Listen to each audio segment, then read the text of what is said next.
Hey everybody, it's your girl Lady Couture, the voice of our media diva, and I'm just here to report the damn news. All right.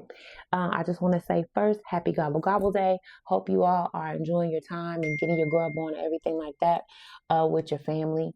Um, I just wanted to come on here really quickly just to give a little bit of an update. You can follow me on IG and TikTok. My handles are there. If you want to donate, you're not obligated. You can to my Venmo or my Cash App. They're up there as well on the screen. Now let's get into it. All right. So, past 24 hours has been a little bit crazy with the whole issue that happened in DC yesterday afternoon. Um, if you all don't know, there were two National Guard members who were shot, and the suspect was shot as well when they were taking him down. And he is currently in custody. Now, from what I was reading from different sources, that the suspect is not cooperating, but that's what I read. So here's a little bit of update of what has update within 24 hours. Now, again, the two members of they come from West Virginia, the West Virginia National Guard. They were shot in an ambush style attack in Washington, D.C. Yesterday afternoon. Now the two victims, let me pull this up here. All right. Now the two victims, all right.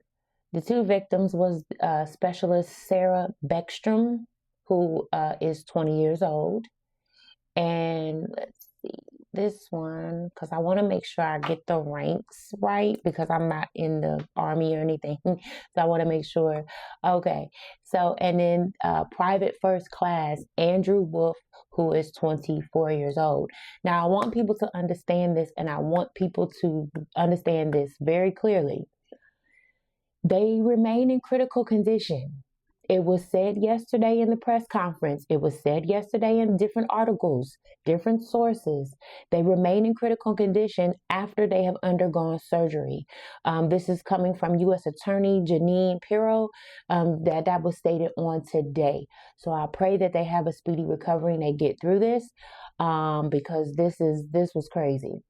So I really need people to stop saying that they passed away and they didn't. Now, I can see how they say, because it was stated that at first, when the story first dropped, it stated that they passed away, and they had to retract it very quickly because the governor of West Virginia had made the announcement, and they had to they were getting conflicting information, and it was stated in one of the articles in one of the news sources.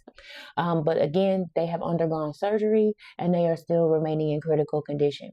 Now, the suspect, who is believed to have acted alone, so they say, has been identified by the administration as Rahmanullah Lakanwal, who is an Afghan national who entered the U.S. in 2021.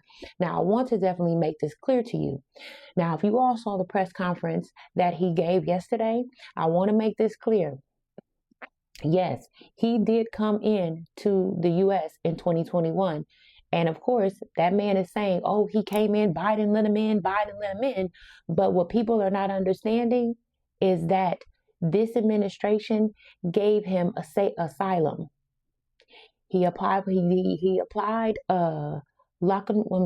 Rahmanullah applied for asylum in December, I believe, of 2024, and he received it in April of 2025. So the cause of this is by this man that's currently in office in his administration. Now, the CIA said Lakanwal previously worked with the U.S. government, including the CIA, as a member of a partner force in Kandahar that ended in 2021 following the withdrawal from Afghanistan.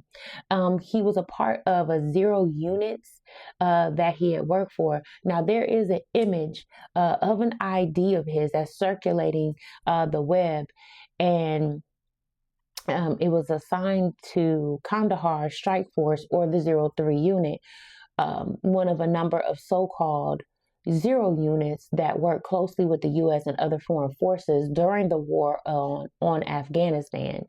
Now, the badge also carries the words Firebase Gecko, which was the name of the base used by the CIA and Special Forces of Kandahar in southern Afghanistan, inside what was previously the compound of the Taliban's founding leader, Mullah Muhammad Omar.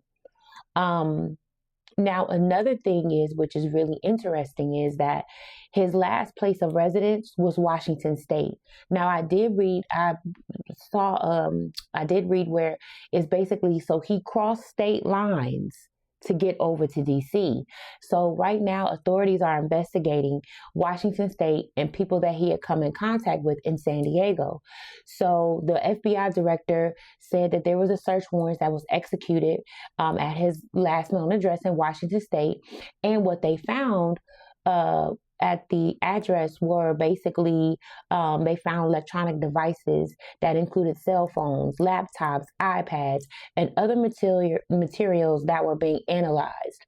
And also they conducted interviews and are going to continue to conduct those interviews for people, in who he had in contact with in San Diego.